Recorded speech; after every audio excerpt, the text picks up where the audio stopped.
serie del Evangelio según Mateo. Estuvo muy lindo los sermones pasados, escuchar al hermano Cristian, el pastor Isaías con Salmos, la verdad que han sido mucha bendición. Y bueno, hoy toca continuar con el Evangelio según Mateo. Vamos a leer Mateo capítulo 8, desde el versículo 18 al 22, va a ser la lectura de hoy. Vamos a leer y luego vamos a orar y comenzar con este pasaje. Lea conmigo, luego mantenga su Biblia abierta. Dice la palabra del Señor: viéndose Jesús rodeado de mucha gente, mandó pasar al otro lado. Y vino un escriba y le dijo: Maestro, te seguiré a donde quiera que vayas. Jesús le dijo: las zorras tienen guaridas y las aves del cielo nidos, mas el Hijo del Hombre no tiene dónde recostar su cabeza. Otro de sus discípulos le dijo: Señor, permíteme que vaya primero y entierre a mi padre. Jesús le dijo: sígueme, deja que los muertos entierren a sus muertos. Oremos. Bendito Señor, te agradecemos por esta preciosa reunión que estamos teniendo. Te agradecemos por todo lo que nos has dado. Te pido ahora por la predicación de tu palabra, que me des entendimiento para poder explicarlo con claridad y que pueda ser de bendición para cada uno de mis hermanos, Señor. Ayúdanos en este tiempo, rogamos tu gracia, tu sostén, en el nombre de Jesús. Amén. El título del sermón es El costo y prioridad de seguir a Cristo. En los años que llevo en la fe, y sé que algunos de ustedes también quizás han experimentado algo así, me ha pasado en muchas ocasiones de conocer a personas que al escuchar el Evangelio, creo que podemos tomarlo, o luego de escucharlo, han tomado como dos clases de actitudes típicas. Yo les llamo como los que se entusiasman y los que posponen. Así hay como un comportamiento medio como un patrón entre grupos de personas. Entre los primeros, entre los que se entusiasman, se encuentran los casos de aquellos que al escuchar de Cristo y de su obra redentora se sienten muy entusiasmados. Es como que escuchan y lo abrazan este mensaje y como que quieren de repente hacer todo para el Señor, ponerse a hacer un montón de cosas y empiezan a prometer que van a dejar muchas cosas de su vida por Dios. Son gente que viene con todo ese entusiasmo. Pero luego de un tiempo, cuando seguir a Jesús fielmente se torna un poco complicado y la obediencia a los mandamientos, a algunos en particular les cuesta mucho, como que ese gozo inicial se pincha y abandonan la fe. En el segundo caso, los que decían los que posponen, creo que son aquellos que reciben bien el mensaje, que les parece muy bueno, pero que al escuchar acerca de las demandas bíblicas en cuanto al discipulado cristiano, no se convencen del todo y prefieren esperar un poco para asumir responsabilidades en cuanto a lo que el Señor espera de ellos. No quieren hacer un compromiso fiel por Cristo porque no están dispuestos a abandonar ciertas cosas en su vida que a sus ojos les parecen demasiado valiosas, sin notar que justamente son en parte la causa que les está provocando esa dificultad en comprometerse con Dios, en querer posponer este asunto. Ahora, ¿qué podemos decir de las personas de ambas clases que mencioné? Bueno, seguro que al menos por un tiempo se identificaban con Jesús. Lo reconocían en cierto grado como Señor, pero ya sea su entusiasmo pasajero o sus continuas dilaciones, terminaban demostrando que no eran seguidores fieles. Y por ende, entonces, no se los puede considerar como discípulos verdaderos de Cristo, ni tampoco, obviamente, como estamos viendo en toda esta sección tan grande del Evangelio, herederos genuinos del reino de los cielos. ¿Por qué menciono esto? Bueno, justamente en el pasaje de esta tarde nos encontramos medio con la historia de dos hombres que se acercaron a Jesús, atraídos por sus palabras y obras, y en cierta manera reconociendo su dignidad, su autoridad y su soberanía. Pero que de forma similar a lo que recién menciono, por lo que nos cuenta Mateo, fueron advertidos por el Señor en cuanto al costo y prioridad de seguirlo, ¿no? Como dice el título. Que no alcanza con un mero entusiasmo y que asimismo también aquel que quiera seguirlo de verdad debe ponerlo en primer lugar sobre todo lo demás. El apóstol definió usar estos relatos como un testimonio que recuerde también a sus propios oyentes sobre la realidad del discipulado, para que al comprender eso dispusieran sus vidas de manera plena al Señor. Porque si bien el camino puede ser difícil y costoso al tener que en muchas ocasiones que despojarnos de cosas que antes eran valiosas para nosotros por causa justamente de Cristo, vale completamente la pena. ¿Por qué? Porque Jesús es el Rey. Porque siendo soberano, como hemos hablado ya varias veces, Él determina cómo es la manera en la que cada creyente debe seguirlo. No somos nosotros los que lo hacemos, sino es Él. Si justamente queremos hacerlo fielmente, es seguir lo que Él dice y no lo que nosotros queremos. Pero también pensando esto, porque un día todas nuestras penurias actuales se van a acabar.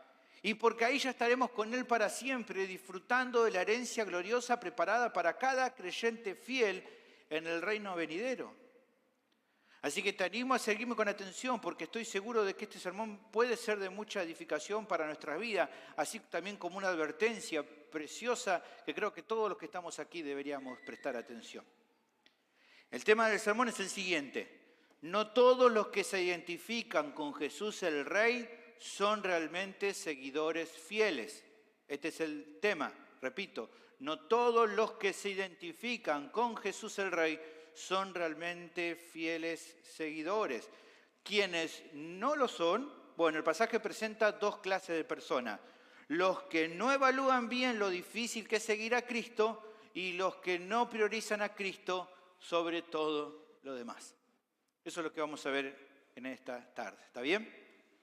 Vamos a ver entonces la primera clase que mencionamos recién: aquellos que no evalúan bien lo difícil que es seguir a Cristo. El pasaje arranca contando lo que pasó luego de lo que Jesús hizo al volver a Capernaum. Habíamos dejado ahí en ese momento de la historia. Dice versículo 18, lea conmigo: viéndose Jesús rodeado de mucha gente, mandó pasar al otro lado. Haciendo un repaso rápido, luego de que su enseñanza impactara a su audiencia, ¿se acuerdan en el Sermón del Monte? Fíjese y recuerden, capítulo 7, versículos 28 y 29, se nos cuenta acerca de la reacción de la gente. Dice: y cuando terminó Jesús estas palabras, el Sermón del Monte, la gente se admiraba de su doctrina porque les enseñaba como quien tiene autoridad y no como los escribas. Y luego también aconteció de aquellos actos milagrosos que él realizó. Eso fue casi lo último que vimos en el sermón anterior de la serie, capítulo 8, versículo 16.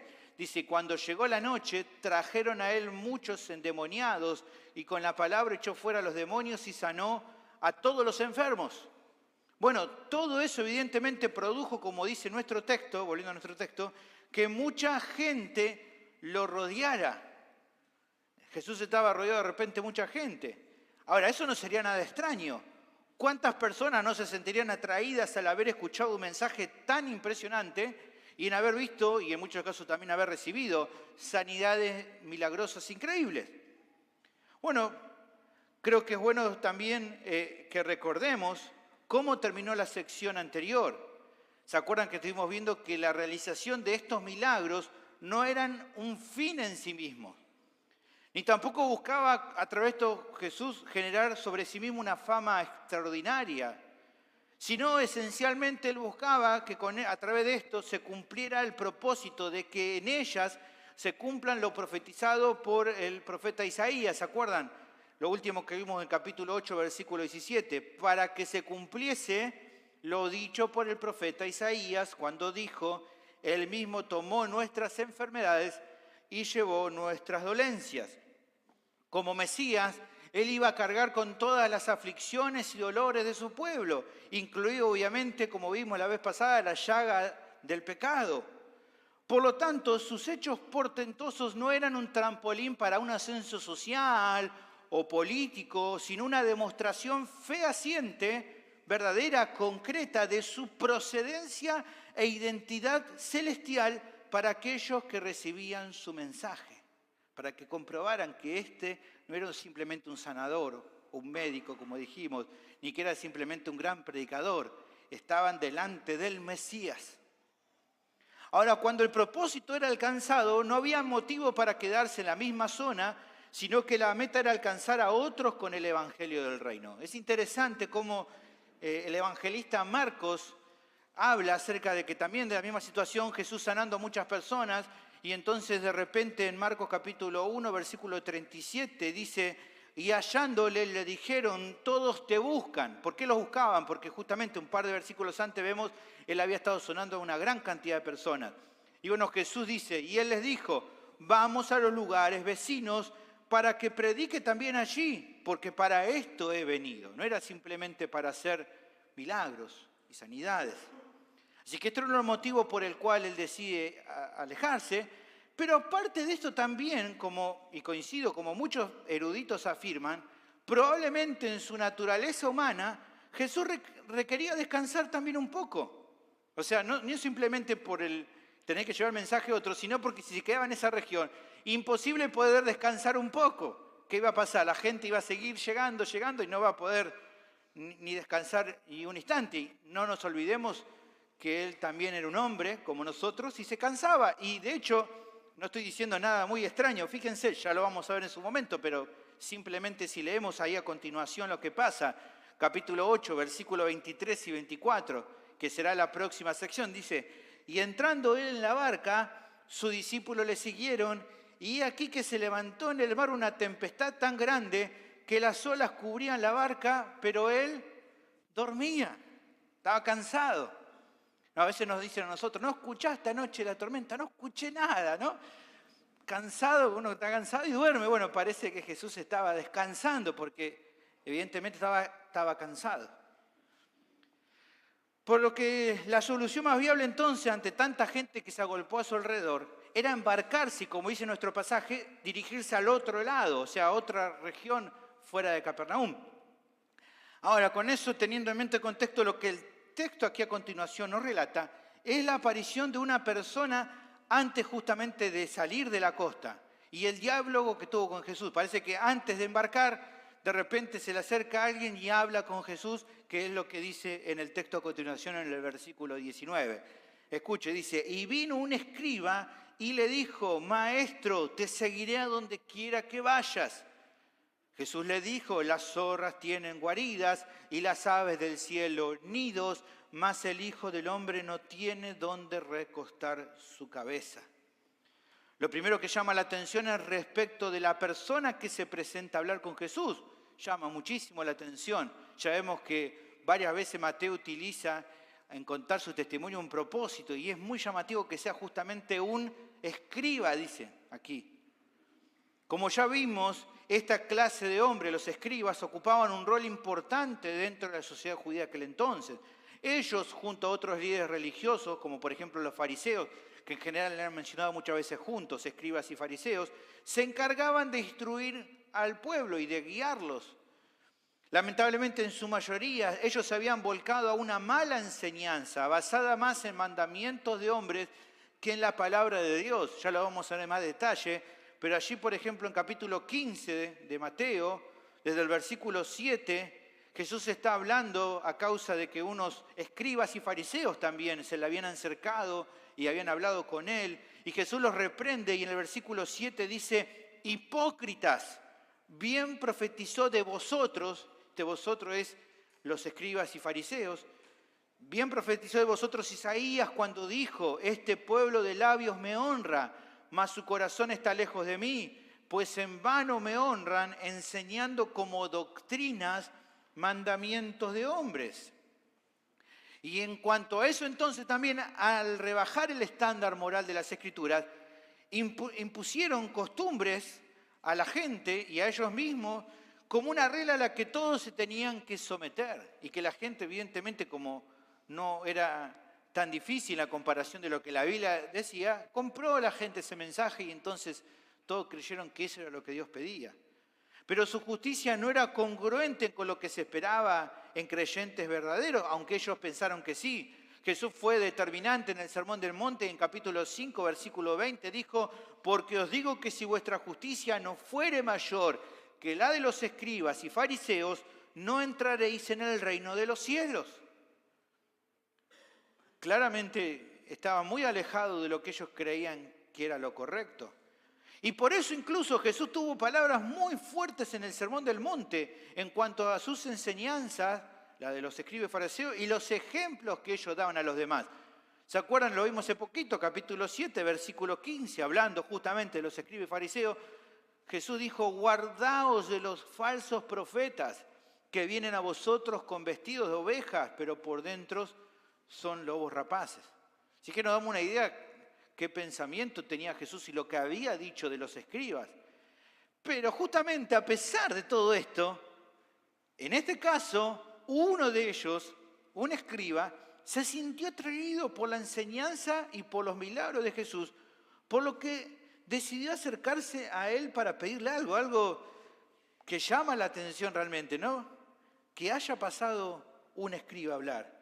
Es relevante incluso, sin lugar a duda, la manera en cómo lo llama. Le dice a Jesús, maestro. A ver, para entender un poco el contexto, un escriba no llamaría así a alguien a menos que realmente lo reconociera como alguien sobresaliente en su doctrina y en su predicación. Pero no solo la forma en la que lo identifica a Jesús es relevante, también que Él le dice, te seguiré a donde quiera que vayas.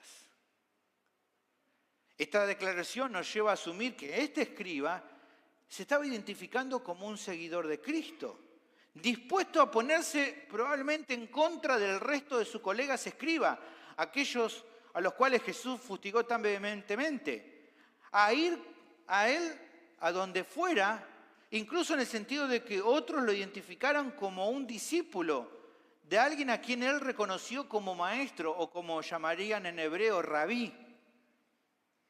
Muy interesante esta situación y este pedido o esto que este escriba habla.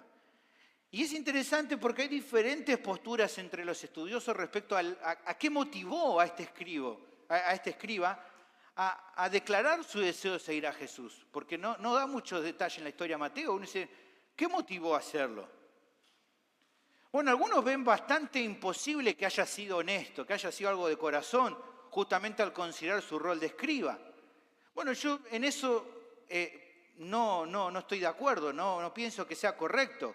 Porque, a ver, que la mayoría de los escribas y fariseos tuvieron una opinión mala de Jesús hacia ellos y de ellos hacia Él, que no hubiera buena onda, como diríamos nosotros, no quiere decir que todos, sin excepción, tuvieran ese tipo de relación con Él. De hecho, algunos de ellos, pocos pero había, eran temerosos de Dios y por eso llegaron a creer en Él, aunque tal vez durante un tiempo no lo profesaron públicamente. Por ejemplo, allí en Juan capítulo 19 se habla acerca de dos líderes religiosos.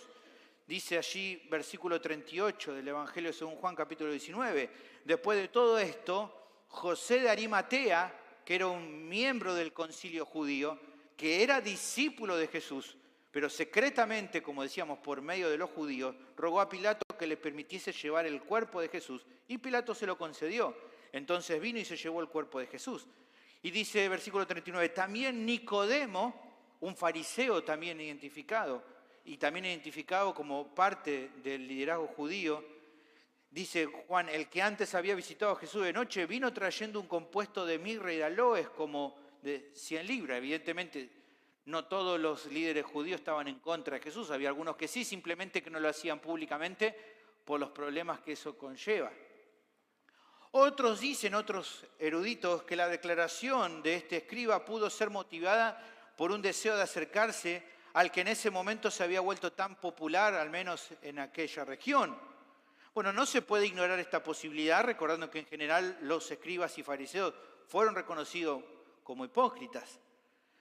También pudo ser posible que hubiera en él un interés genuino por Jesús, o al menos algo de entusiasmo al ver los hechos de Cristo, independientemente de si su profesión luego hubiera resultado genuina o no. Ahora, entre todas estas conjeturas, sea como fuera que fuera la correcta, su expresión o la expresión de este escriba fue clara. Sin importar lo que aconteciera después, este escriba quería seguirlo, como para poder seguir recibiendo parte de lo que él le daba a la gente a través de su ministerio. Eso es lo que evidentemente al menos Mateo quiere dejar en claro. Vemos también que Jesús no se lo impide, no lo rechaza como un falso maestro, ni lo condena por una aparente hipocresía. Pero sí le hace una advertencia muy clara, que es la que leímos recién. Las zorras tienen guaridas y las aves del cielo nidos, pero el Hijo del Hombre no tiene dónde recostar la cabeza. Interesante. Ahora, cabe notar que en estas palabras encontramos la primera mención que en este Evangelio se realiza de Jesús identificándose a sí mismo con este nombre. ¿Con cuál? Hijo del Hombre. Es muy importante esta declaración. Creo que es necesario hablar un poco acerca de esto, porque justamente después se va a mencionar muchas veces, y en cómo en particular se relaciona en esta respuesta de Jesús al escriba. En cuanto a esto, un comentarista explica lo siguiente, escuche. Dice, Daniel capítulo 7, versículo 13, hace referencias al Mesías primero como el Hijo del Hombre. Se habla de Jesús con ese título más de 80 veces en los evangelios, y este fue el nombre más común que usó Jesús para sí mismo. Era un término, Hijo del Hombre, enfocado en su humillación y especialmente apropiado en la ilustración de que no tenía dónde recostar su cabeza. Muy interesante lo que dice después. En medio de su humillación, Jesús ni siquiera tuvo las comodidades básicas de la vida. No tuvo un lugar propio, casa o propiedad, ni siquiera una tienda. Fíjense la diferencia, dice, hasta los animales tan sencillos como la zorra tienen guarida, los pájaros, otros seres insignificantes, tenían nido. Él no tiene dónde recostar cabeza. El apóstol Juan, dice este autor también, nos informa que después del debate respecto a la sanidad que Jesús hiciera un hombre ciego, cada uno se fue a su casa y Jesús se fue al monte de los olivos, allí en Juan capítulo 7 y capítulo 8. Dice este autor, mientras que los demás fueron a sus hogares para pasar la noche, él la pasó a solas bajo las estrellas en oración con su Padre. Se nos dice que a menudo pasaba tiempo en la casa de Pedro en Capernaum y en la de María, Marta y Lázaro en Betania, pero no se nos dice que pasara siquiera una hora en su propia casa porque no tenía ninguna. Muy interesante. Jesús no rechazó al escriba, pero sí le quiere dejar algo en claro, que asumir el compromiso de seguirle debe ser más que un mero entusiasmo temporal. Involucra el considerar que hay un alto costo por asumir. Que el discipulado cristiano claramente no es un lecho de rosas, sino más bien un camino de espinas. Y que quien quiere o quien desee seguirlo de verdad no puede dejar de lado la realidad de que si bien al final de la senda nos espera una herencia gloriosa, en el progreso habrá que experimentar incomodidad, sufrimiento y el vivir una vida que no siempre será sencilla, sino todo lo contrario. ¿Y por qué esto es así? Bueno, porque el Hijo del Hombre, si el Hijo del Hombre anduvo en esta tierra en medio de situaciones tan complicadas, tan incómodas, teniendo que experimentar quebranto y dolor, aquellos que quieren seguirle no pueden esperar lo contrario. Como decía una vez un profesor mío, si Jesús antes de la gloria tuvo que pasar por la cruz, aquellos que se identifican con Él antes de la gloria tienen que pasar por la cruz. Jesús les dice más adelante a sus discípulos, he aquí yo os envío, en capítulo 10 de Mateo, como ovejas en medio de lobos, sed pues prudentes como serpientes y sencillos como palomas. Y luego les habla acerca de las persecuciones y de los problemas que le van a acontecer a quienes le siguen. Capítulo 10, versículo 21, el hermano entregará a la muerte al hermano y el padre al hijo. Y los hijos se levantarán contra los padres y los harán morir. Y seréis aborrecidos de todos por causa de mi nombre. Mas el que persevera hasta el fin, éste será salvo. Cuando os persigan en esta ciudad, huid a la otra. porque de cierto os digo que no acabaréis de recorrer toda la ciudad de Israel antes que venga el Hijo del Hombre. El discípulo no es más que su maestro, ni el siervo más que su señor. Bástale al discípulo ser como su maestro y al siervo como su señor. Entonces dice Jesús, si al padre de familia llamaron Beelzebú, ¿cuánto más a los de su casa? Jesús deja claro. No conocemos la reacción del escriba a las palabras del Señor, porque Mateo no nos cuenta nada más. No nos dice qué es lo que responde este hombre. ¿Por qué? Porque ese no es el foco del apóstol. Lo que quiere es dejar en evidencia un concepto acerca del costo del discipulado y no tanto darnos los detalles de la historia en sí, que no le aporta nada a la enseñanza. Así que, por lo tanto, lo que resta por considerar es qué quería enseñar Mateo a sus propios oyentes al recordar este relato y que lo que nosotros también, obviamente, podemos reflexionar al respecto. Pienso que se trata de hacer notar algo claro. ¿Qué cosa? Que muchos son los que pueden reconocer a Jesús como maestro. Muchos van a decirle, te voy a seguir a donde vayas o hasta el fin. Pero que en definitiva eso no basta para ser un seguidor verdaderamente fiel.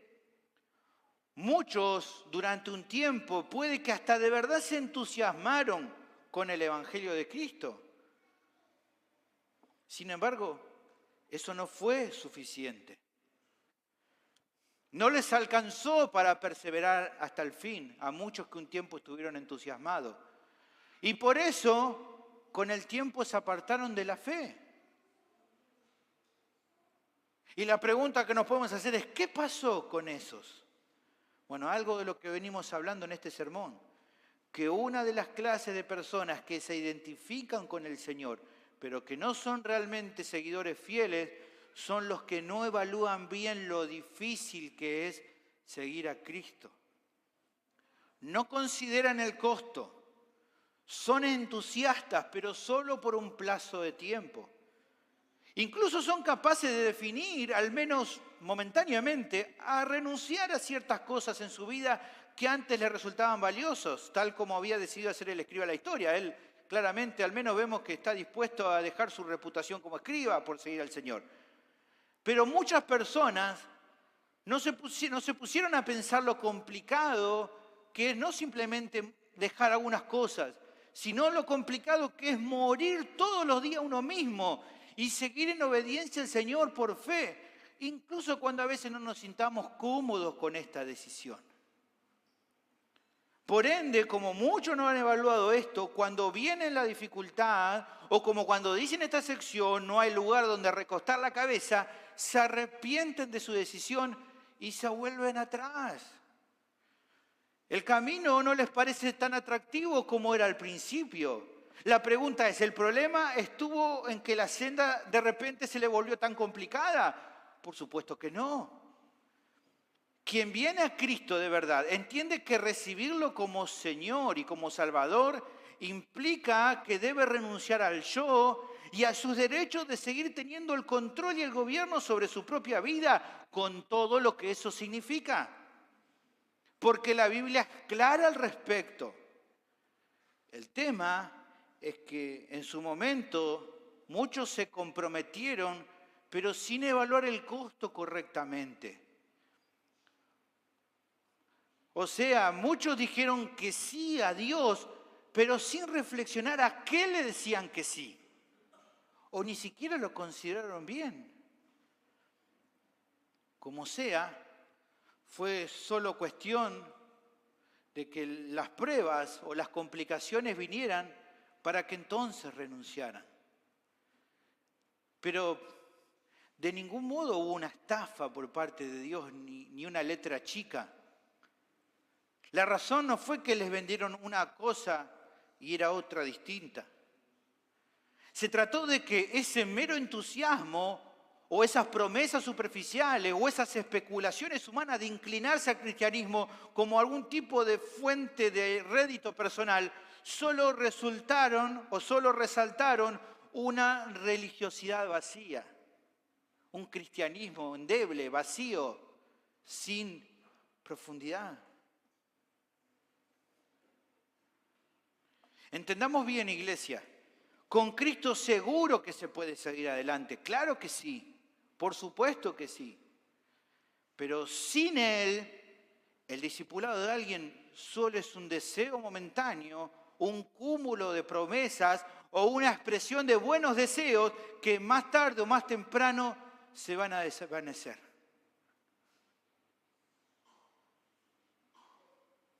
Con Cristo es seguro, sin Él no es más que algo vano, algo pasajero. Un predicador lo ilustra de la siguiente forma, escuche.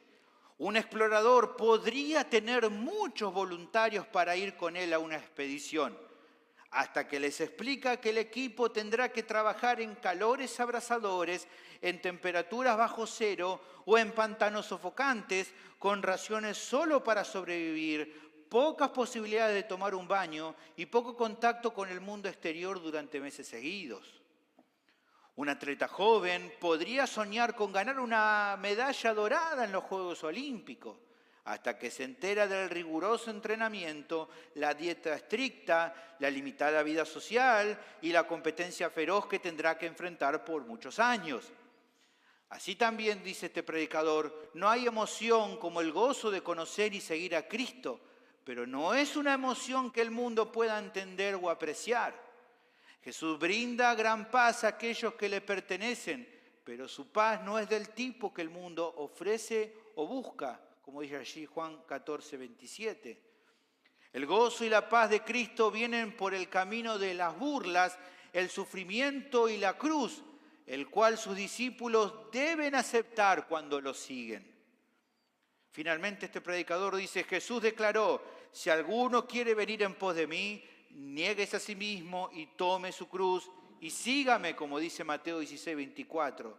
Finalmente declara, la vida cristiana, escuche, no es añadir a Jesús a nuestra propia manera de vivir, sino renunciar a esa manera personal de vivir por la de Él y estar dispuesto a pagar cualquier precio que pueda requerirse. Hermanos, es conocida la realidad de que muchos se alejan de la fe cristiana porque se les prometió algo de parte de Dios que no era cierto.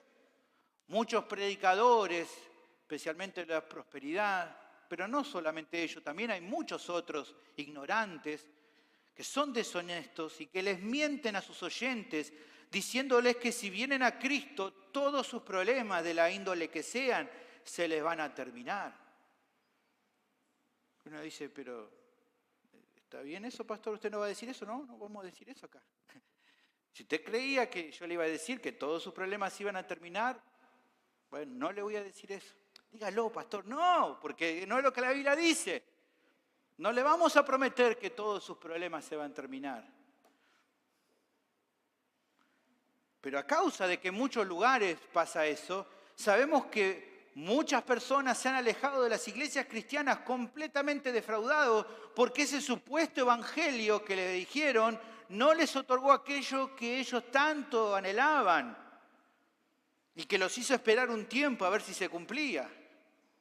Hermanos, Dios juzgará severamente a los falsos maestros por las promesas mentirosas que dieron en nombre de Él. Eso va a ser así.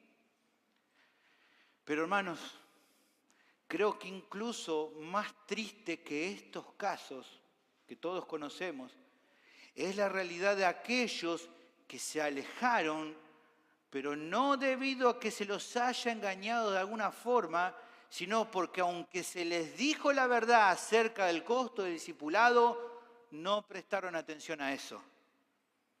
No le dieron importancia. Se convencieron erróneamente que como el Señor salva por gracia, el costo de seguirlo entonces es cero. Pero estaban equivocados. Jesús nunca prometió que seguir sus pisadas iba a ser fácil para alguien. Él nunca expresó que no implicaba dolor y quebranto, que todo iba a ser color de rosa. De ninguna manera. Pero hay algo que Él sí nos asegura, hermanos. A aquellos que le siguen con fidelidad, de corazón, que son justamente los que recibieron el perdón de todos sus pecados y la vida eterna, no tienen que temer, porque aunque el camino sea difícil, nunca van a tener que afrontarlo solos. Él estará siempre con nosotros. Él ha dispuesto todo lo necesario para que podamos avanzar en la fe. Usted recuerda el texto de 2 de Pedro 1:3. Todas las cosas que pertenecen a la vida y a la piedad nos han sido dadas por su divino poder.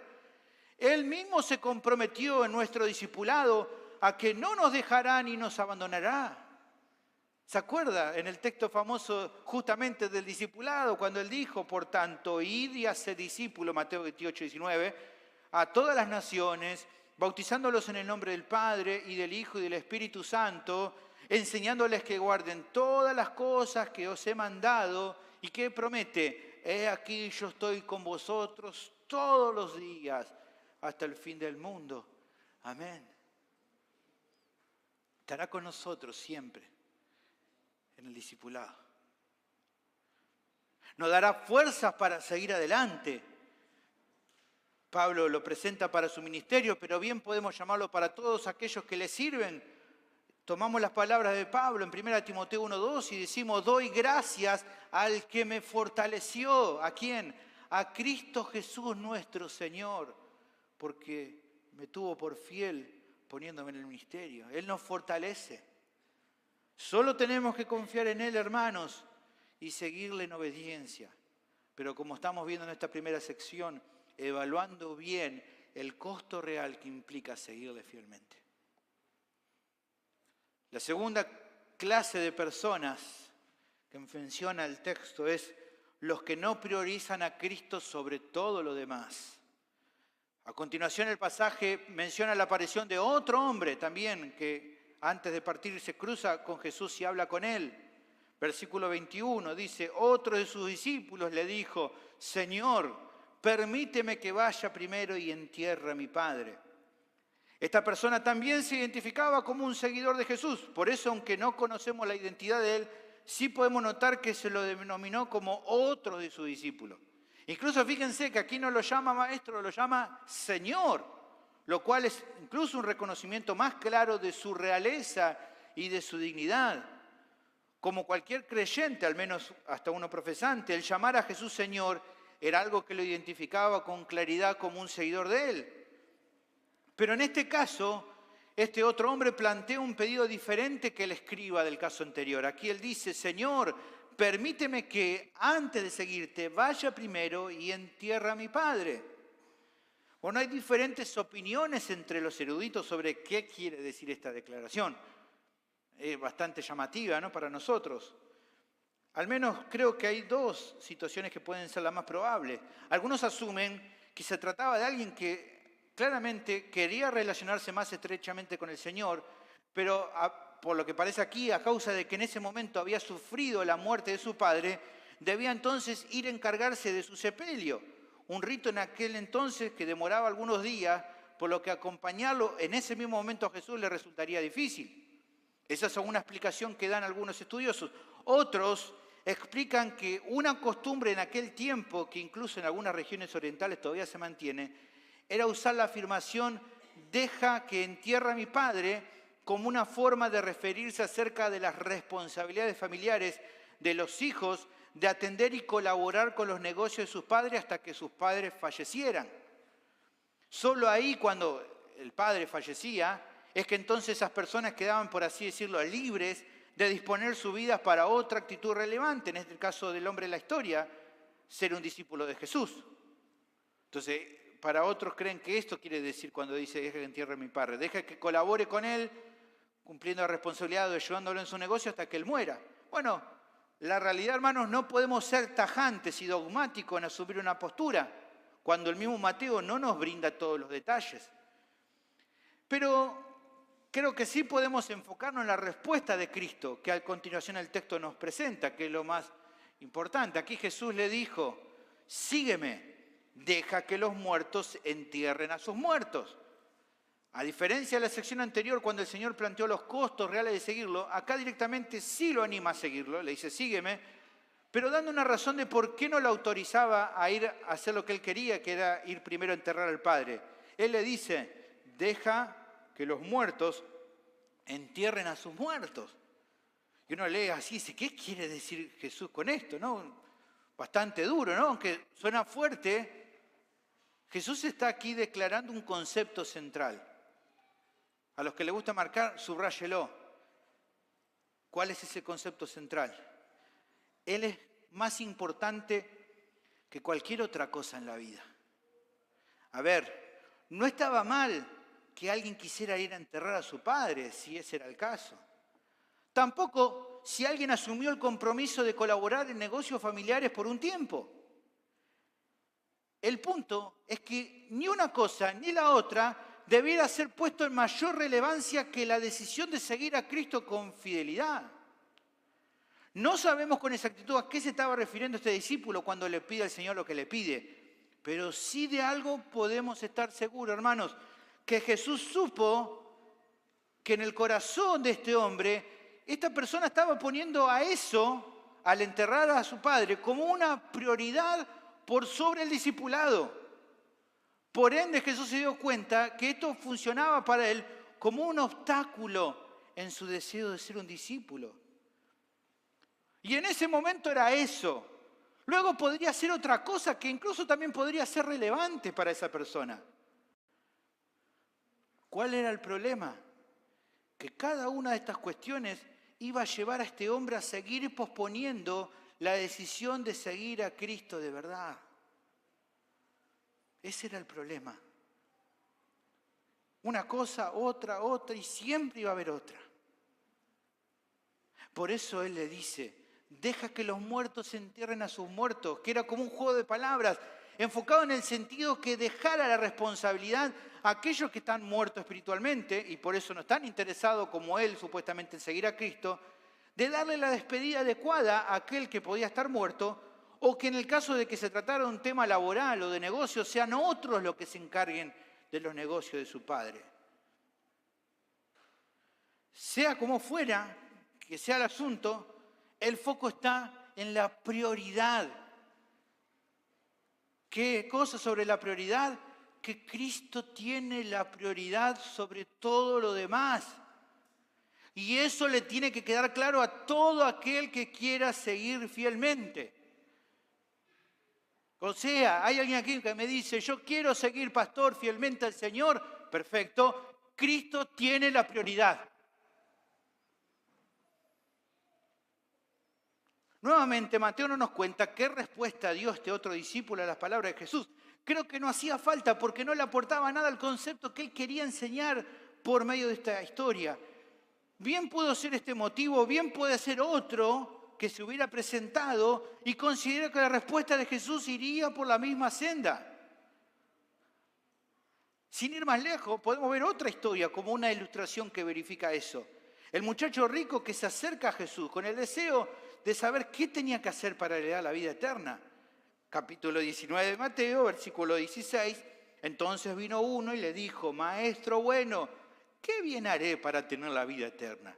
Él le dijo, ¿por qué me llamas bueno? Ninguno es bueno sino uno, Dios. Mas si quieres entrar en la vida, guarda los mandamientos. Le dijo, ¿cuáles? Y Jesús dijo, no matarás, no adulterarás, no hurtarás, no dirás falso testimonio, honra a tu padre y tu madre, y amarás a tu prójimo como a ti mismo. El joven le dijo, todo esto lo he guardado de mi juventud, ¿qué más me falta? Jesús le dijo, si quieres ser perfecto, anda, vende todo lo que tienes y dalo a los pobres y tendrás tesoro en el cielo. ¿Y qué dice? Y ven y sígueme.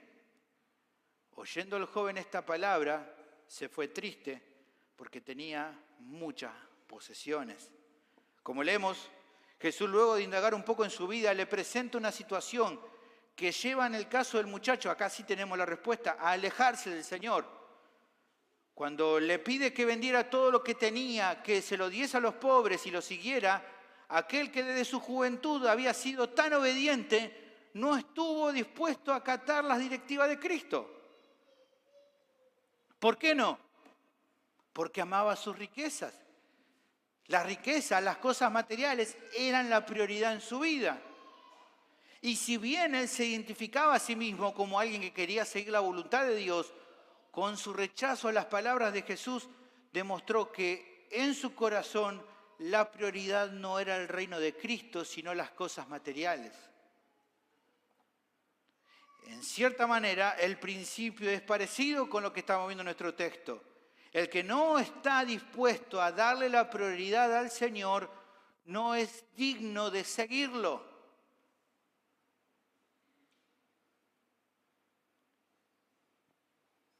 ¿Se entiende? Si decís que querés ser un discípulo de Cristo, si te identificás así y Cristo no es la prioridad, entonces algo no está funcionando bien. Así que en esta sección se nos presenta otra clase de personas que, aunque se identifican con Jesús el Rey, no son realmente seguidores fieles. Los que no priorizan a Cristo sobre todo lo demás. Cristo es importante, claro que sí, pero para ellos no es su todo. Lo aman, claro que sí, pero no de manera suprema. Hay otras cosas que están a la par con el Señor o por encima de Él. Por ende, cuando llega el momento y tienen que elegir, no están dispuestos a renunciar a lo que sea por Cristo. Y que se entienda bien, por favor, para que no me malinterpreten. Ser un seguidor fiel no se trata de vender todas las posesiones materiales, ni se trata de faltar al entierro de un ser querido, ni tampoco negarse a asumir responsabilidades familiares. ¿Por qué? Porque se puede hacer todo eso y seguir siendo un seguidor falso. El foco está en aquello que es más valioso. Ahí está el punto. Y seguro que alguno me está mirando y debe estar preguntando, pastor, ¿cómo sé si estoy priorizando algo por encima de Cristo? Bueno, pienso que un examen sabio, bueno, para responder esa duda tan importante, podría ser y pensarlo por favor. ¿Hay algo que no estarías dispuesto a abandonar por Cristo? Repito, ¿hay algo que no estarías dispuesto a abandonar por Cristo? Tristemente, muchos hemos conocido a tantísimas personas que son parecidas al hombre de la historia, que se identifican con Jesús, que lo llaman Señor, pero que no se deciden a seguirlo fielmente porque otras cosas lo frenan. Mi familia me necesita. Mi trabajo demanda demasiado tiempo. Mi carrera profesional hoy tiene la prioridad. Estoy ocupado en otras cosas que no puedo desatender y otras afirmaciones por el estilo. Mirá, son esas justificaciones que muchos ponen sobre la mesa. No estoy diciendo que todo eso sea algo malo en sí mismo. Lo que digo es que esta clase de personas terminan usando algo que puede ser lícito de atender como un asunto a lo que aferrarse para justificar el no comprometerse de verdad con el Señor y con lo que Él demanda a aquellos que lo desean seguir fielmente.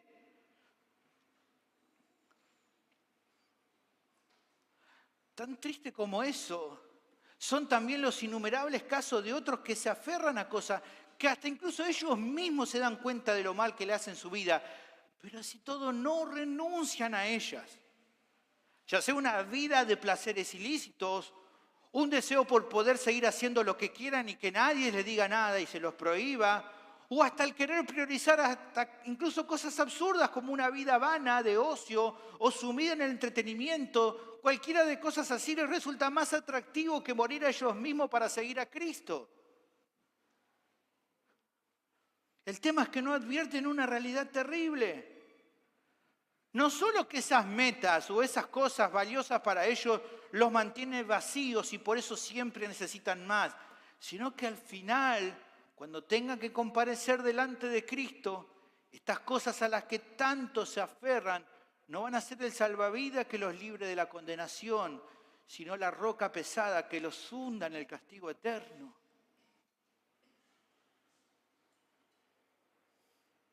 Tristemente también hay el caso de otras personas que dilatan comprometerse con el Señor, afirmando y diciendo, mirá, dame tiempo, ya pronto me voy a comprometer. Bueno, vos sabés, Él sabe que mi vida es un desorden y que necesito acomodar primero algunas cosas antes de meterme de lleno en esto de las cosas de Cristo. Otro que dice, no, no puedo ahora porque necesito primero aclarar cosas en mi mente, pero una vez que tenga todo claro, ahí sí me voy a poner las pilas. Y frases por el estilo. Es algo paradójico, porque llevan la enseñanza de la sección anterior, de aquellos que no evalúan bien el costo de seguir a Cristo, al otro extremo errado. El que al evaluar el costo y reconociendo que en su vida y principalmente en su corazón atesoran cosas demasiado valiosas, al saber que por seguir a Cristo existe la posibilidad de perder alguna de ellas, posponen lo que realmente importan. Y yo sé que ustedes están aquí y saben qué cosas son realmente valiosas y muchos están empezando a decir que nunca me digan que tenga que dejar esto por causa de Cristo porque no sé qué voy a hacer. Sí que sabés lo que tenés que hacer. Cristo es más valioso que eso. Él vale más que cualquier cosa en la vida.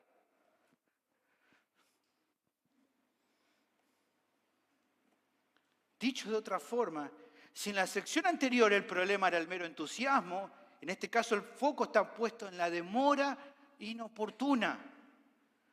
Primero, porque nadie sabe el tiempo que le queda en la tierra. Uno dice, bueno, ya más adelante me voy a comprometer. El punto es, ¿cómo pueden saber si ya mañana no será demasiado tarde para seguir con fidelidad a Jesús? Y segundo, porque nada de eso tan valioso para la persona tiene el poder o la capacidad de solucionar su problema más grave, que es su pecado. No lo puede salvar, porque nada ni nadie tiene esa capacidad fuera de Jesús. Más temprano, el hermano Cristian hablaba de esto.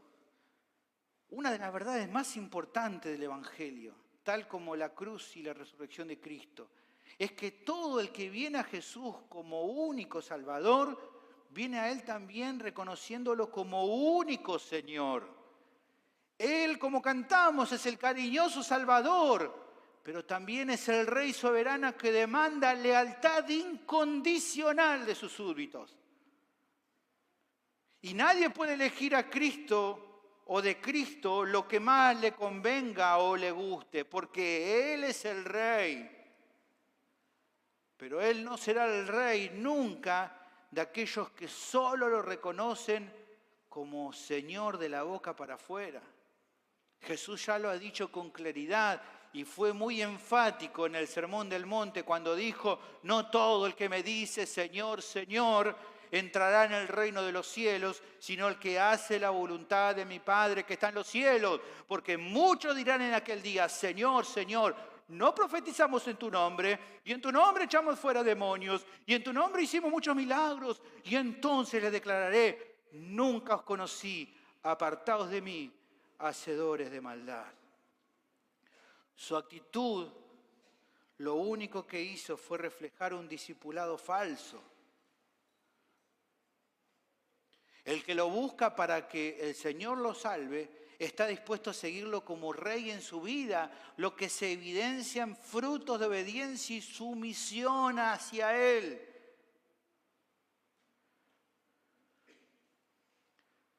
Y creo que es necesario, hermanos, que pensemos, todos los que estamos aquí, y lo pensemos una y otra vez, en el día del juicio final. ¿Qué excusas pondrán aquellos que pospusieron el discipulado y nunca se comprometieron de verdad con el Señor? ¿Qué podrán decirle que justifique la necedad de no haber valorado a Cristo sobre todo lo demás?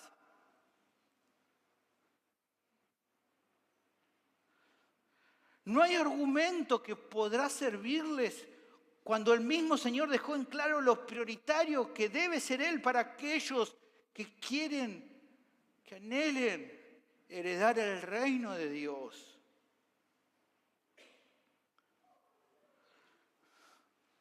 Pero considero que también en todo lo visto en esta tarde subyace una promesa de Jesús que debe infundirnos esperanza a todos los creyentes verdaderos, todos aquellos que en esta vida de corazón lo priorizaron sobre todo lo demás, tienen la seguridad que aquello que les espera en el reino venidero y eterno será incomparablemente mejor y más glorioso que alguna de las cosas de las que se hayan despojado en este tiempo por causa de Cristo y del Evangelio durante su vida.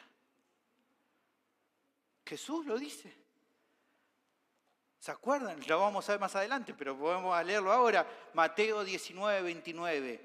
Y cualquiera que haya dejado casas, o hermanos, o hermanas, o padre, o madre, o mujer, o hijos, o tierras, por mi nombre, recibirá 100 veces más y heredará la vida eterna.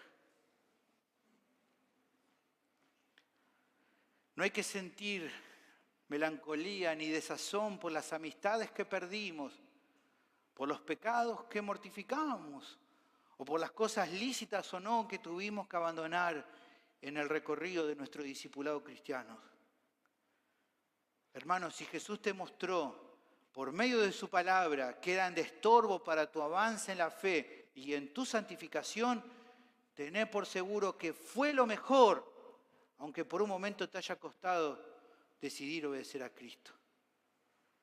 El Rey Jesús es más valioso que todo lo demás. Él es digno por sobre cualquier otra cosa.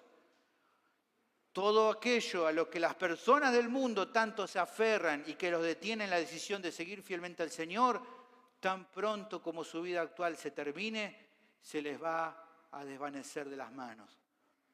Porque solo aquello relacionado con Cristo y su reino es lo que permanece para siempre. Por lo tanto, tené por seguro que un día tus ojos verán con absoluta claridad que todo aquello que Él te mandó a dejar de lado o acaso ponerlo en segundo plano por su causa, fue la mejor decisión que tomaste en tu vida. Esa es la confianza que creo que debe tener cada discípulo fiel. Esa es la confianza. A veces suelo recordar una famosa frase de Jim Elliot que me anima mucho. Este joven fue un misionero martirizado por los indios Aucas del Ecuador, a quienes estaba tratando de alcanzar para Cristo, que escribió poco antes de su muerte: no es un necio aquel que da lo que no puede guardar para obtener lo que nunca podrá perder. Si te acordás, al arrancar este sermón hablaba acerca de los que se entusiasman y de los que posponen. Teniendo plena certeza que la enseñanza de este pasaje sigue teniendo plena vigencia para nuestro día, puedo estar seguro de que así como aquí en esta tarde hay muchos discípulos fieles, hay varios que están dentro de los grupos mencionados. Que tal vez con lo que venís escuchando domingo tras domingo te estás dando cuenta de que no habías evaluado bien el costo de seguir a Cristo. Y por eso estás pensando en alejarte del Señor y alejarte de la iglesia. O por ahí estás dentro del grupo de aquellos que todavía no terminan de priorizar a Cristo sobre todo lo demás. No querés alejarte de Él del todo, pero tampoco estás seguro de que Él sea lo más importante en tu vida. Y por ende, hay algunos que siguen dilatando su compromiso con Cristo. Entiendan una cosa, por favor. Si estás en un caso o en el otro, estás en un mismo peligro grande. Porque es muy probable que no seas un discípulo verdadero. Porque como viste hoy, no alcanza nomás con que te identifiques como cristiano. No es suficiente con que llames a Jesús Maestro o Señor. Un mero entusiasmo temporal no es suficiente tampoco. Tenés que morir a vos mismo. Renunciar a tus derechos, al gobierno de tu vida y humillarte delante de Cristo. Él vino al mundo para salvarnos, para librarnos de nuestra mala manera de vivir que nos estaba dirigiendo a la perdición eterna. Y por eso Él te llama hoy mismo a que vengas a Él con fe, arrepentido de tus pecados y rendiendo toda tu vida entera a Él. Si así lo haces, en esta tarde tu vida puede cambiar para siempre. Él puede transformarte en un seguidor verdadero y fiel. Puede librarte del infierno eterno que les espera a todos los que rechazan el Evangelio. Y puede hacerte heredero de las bendiciones que le esperan a todos los que pertenecen a su reino. Pero para eso tenés que nacer de nuevo. Y solo Dios puede hacer esa obra en tu vida. Por eso hoy rendite en esta tarde al Señor y tu vida va a cambiar. Querido oyente, joven, niño, anciano, ¿qué vas a hacer al respecto? Vení a Cristo, por favor. No esperes más. Oremos. Bendito Señor, te damos gracias por esta palabra que hablas en nuestras vidas.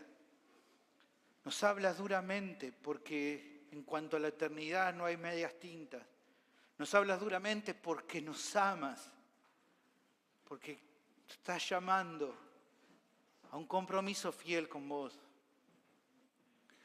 que no alcanza simplemente con decirlo, que no alcanza simplemente con un entusiasmo pasajero, que hay que evaluar bien, que el costo es duro de seguirte, que no alcanza con simplemente que Cristo sea algo importante, con poner otras cosas prioritarias en nuestra vida. Cristo tiene que ser lo primero.